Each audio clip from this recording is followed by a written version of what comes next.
luckily, I think it went parang in such a nice way that we had a break the day after. We had that time to recover and reflect on our own mistakes and pagkukulang sa team.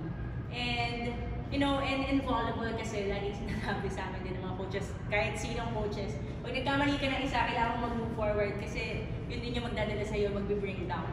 So, hindi naman siya sa kinalimutan namin.